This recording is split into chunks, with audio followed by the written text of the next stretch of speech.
Chapter 5 of Love at Second Sight. The Audleys and Madame Frabelle were in the drawing room, awaiting their guests.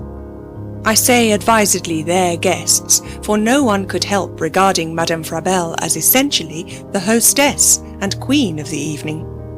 One would fancy that instead of entertaining more or less for the last 12 years, the young couple had never given a dinner before. So much suppressed excitement was in the air.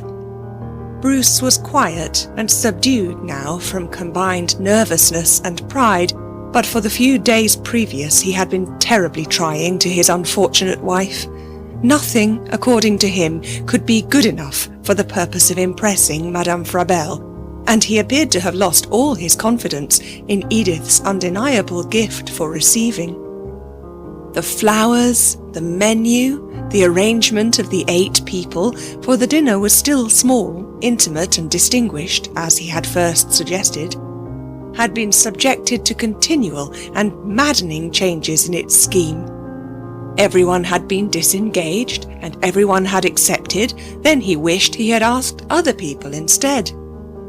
When Edith was dressed, Bruce put the last touch to his irritating caprices by asking Edith to take out of her hair a bandeau of blue that he had first asked her to put in.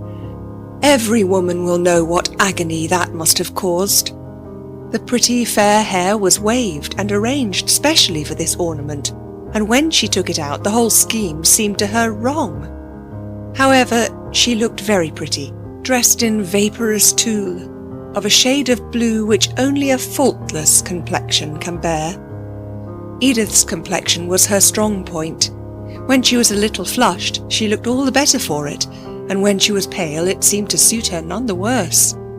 Hers was the sort of skin with a satiny texture that improves under bright sunshine or electric light.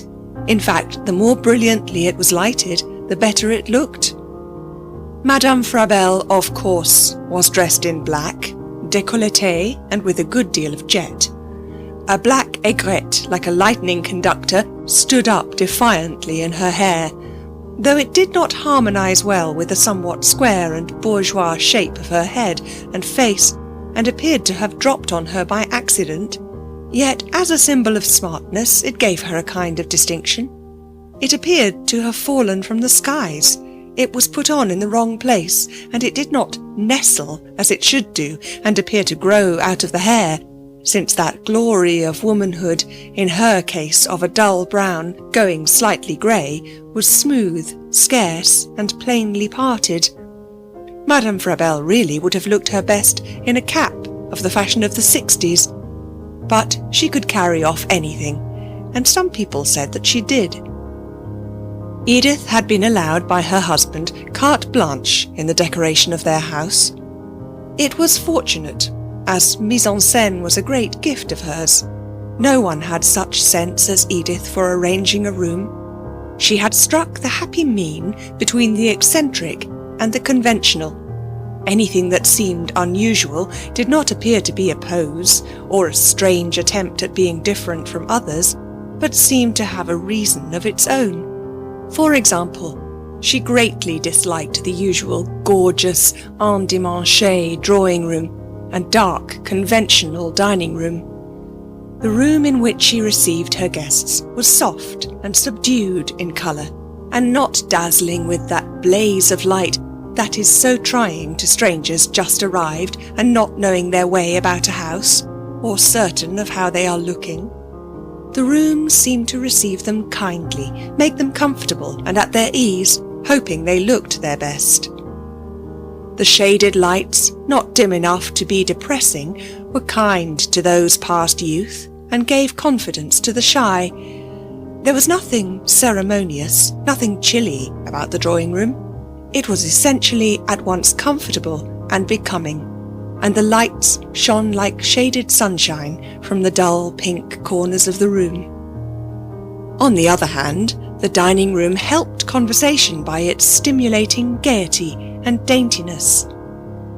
The feminine curves of the furniture, such as is usually kept for the drawing-room, were all pure Louis XV. It was deliriously pretty in its pink and white and pale green.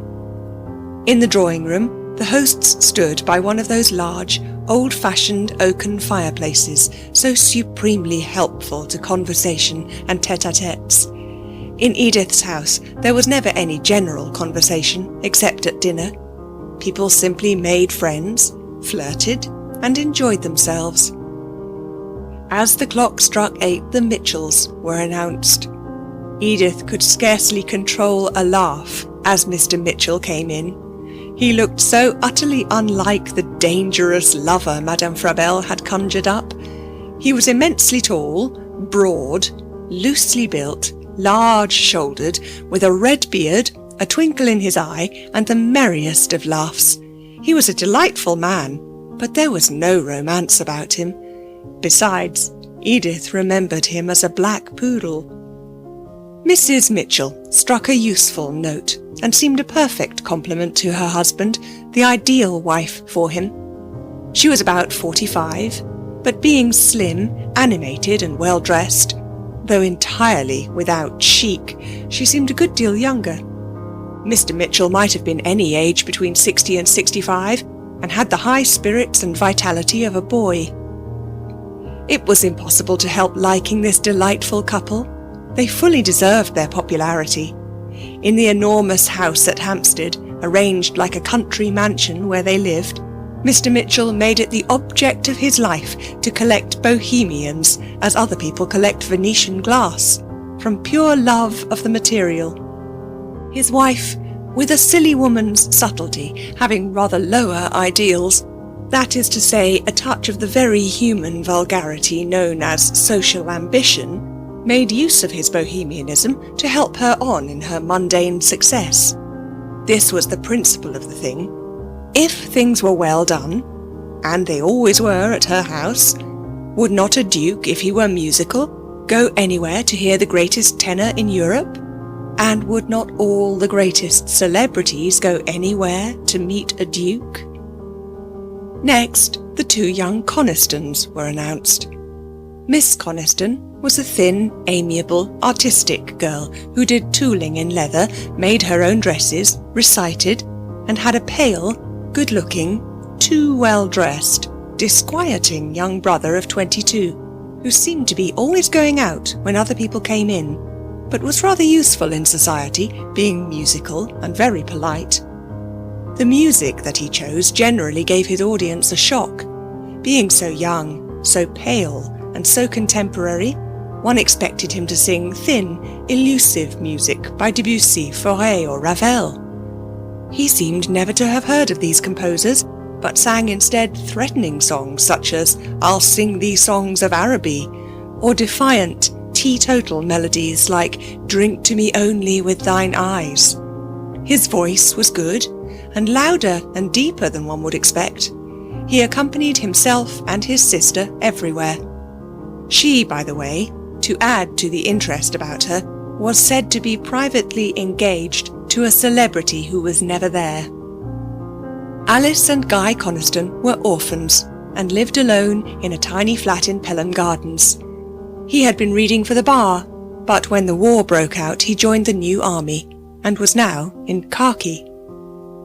But the clou and great interest of the evening was the arrival of Sir Tito Landi, that most popular of all Italian composers. With his white moustache, pink and white complexion, and large bright blue eyes, his dandified dress, his eyeglass and buttonhole, he had the fresh, fair look of an Englishman, the dry brilliance of a Parisian, the naivete of a genius, the manners of a courtier, and behind it all, the diabolic humour of the Neapolitan. He was small, thin, and slight, with a curious dignity of movement. "Ah, Tito!" cried Bruce cordially. "Here you are!" The dinner was bright and gay from the very beginning, even before the first glass of champagne. It began with an optimistic view of the war. Then, dropping the grave subject, they talked of people, theatres, books, and general gossip. In all these things Madame Frabelle took the lead. Indeed, she had begun at once, laying down the law in a musical voice, but with a determined manner, that gave those who knew her to understand only too well that she intended to go steadily on and certainly not stop to breathe before the ices. Sir Tito Landi, fixing his eyeglass in his bright blue eye, took in Madame Frabelle in one long look and smiled at her sympathetically. "What do you think of her?" murmured Edith to Landi. Hypnotised and slightly puzzled as she was by her guest, she was particularly curious for his opinion, as she knew him to be the best judge of character of her acquaintance. He had some of the capriciousness of the spoilt, successful artist, which showed itself, except to those whom he regarded as real friends, in odd variations of manner, so that Edith could not tell at all, by his being extremely charming to Madame Frabelle, that he liked her, or by his being abrupt and satirical that he didn't. An old friend and a favourite, she could rely on what he told her. "C'est une bonne vieille," he said. "Bonne, mais bête." "Really?" Edith asked, surprised. Landi laughed. "Bête comme ses pieds, ma chère." Returning to decent language and conventional tone, he went on with the story he was telling about an incident that had happened when he was staying with some royalties. His stories were short, new, amusing, and invariably suited to his audience. Anything about the court he saw at a glance would genuinely interest Madame Frabelle. Edith was amused as she saw that lady becoming more and more convinced of Landi's importance and of his respectful admiration. Long before dinner was over, there was no doubt that everyone was delighted with Madame Frabelle. She talked so well, suited herself to everyone, and simply charmed them all. Yet, why? Edith was still wondering, but by the time she rose to go upstairs, she thought she began to understand her friend's secret. People were not charmed with Eglantine because she herself was charming, but because she was charmed. Madame Frabelle was really as much interested in everyone to whom she spoke as she appeared to be. The interest was not assumed. A few little pretences and affectations she might have, such as that of knowing a great deal about every subject under the sun, of having read everything and been everywhere, but her interest in other people was real. That was what made people like her. Young Coniston, shy, sensitive and reserved as he was, had nevertheless told her all about his training at Braintree, the boredom of getting up early, the dampness of the tents, and how much he wanted to be sent to the front. She admired his valour, was interested in his music, and at her persuasion he promised to sing her songs of Araby after dinner. When the ladies were alone, Eglantine's universal fascination was even more remarkable. Mrs. Mitchell, at her desire, gave her the address of the little dressmaker who ran up Mrs. Mitchell's blouses and skirts. This was an honour for Mrs. Mitchell. Nothing pleased her so much as to be asked for the address of her dressmaker by a woman with a foreign name. As to Miss Coniston, she was enraptured with Eglantine.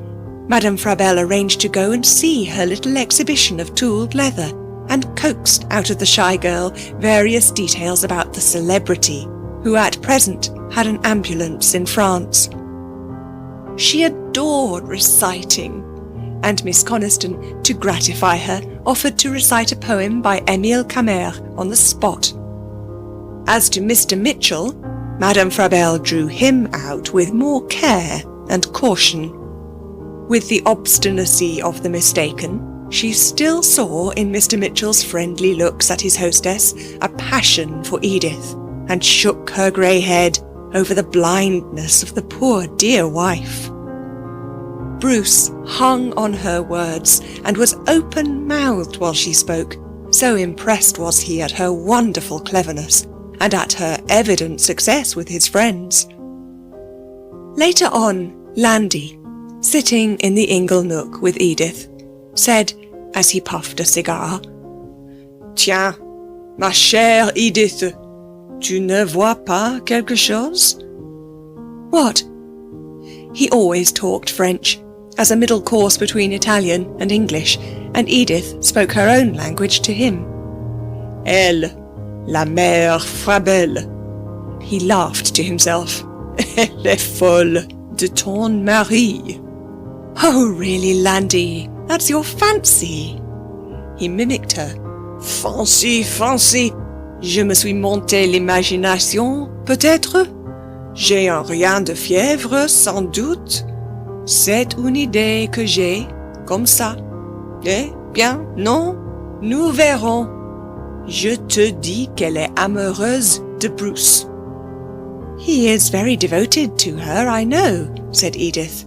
And I dare say he's a little in love with her, in a way, but she... C'est tout le contraire, cher. Lui, c'est moi, il est flatté. Il la trouve une femme intelligente, he laughed.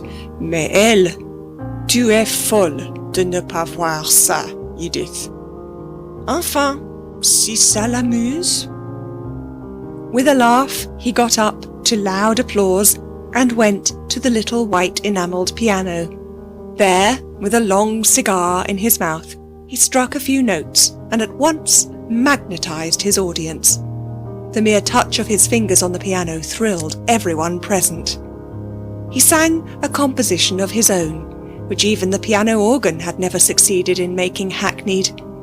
Adieu, hiver, and melodious as only Italian music can be. Blue beams flashed from his eyes. He seemed in a dream. Suddenly, in the most impassioned part, which he was singing in a composer's voice, that is, hardly any voice but with perfect art, he caught Madame Frabelle's eye and gave her a solemn wink. She burst out laughing. He then went on singing with sentiment and grace. All the women present imagined that he was making love to them, while each man felt that he, personally, was making love to his ideal woman. Such was the effect of Landy's music. It made the most material, even the most unmusical, remember some little romance, some tendresse, some sentiment of the past. Landy seemed to get at the soft spot in everybody's heart. All the audience looked dreamy. Edith was thinking of Aylmer Ross. Where was he now? Would she ever see him again? Had she been wise to throw away her happiness like that? She tried to put the thought aside, but she observed with a smile that Madame Frabelle looked, and not when he was looking at her, a shade tenderly at Bruce. Edith remembered what Lundy had said. Si ça l'amuse? She found an opportunity to tell him that Madame Frabelle believed in her own intuitions and had got it into her head that she and Mr. Mitchell were attached to one another. Naturellement, elle veut s'excuser, la pauvre. But she really believes it. Elle voit double, alors, exclaimed Landy. End of chapter 5.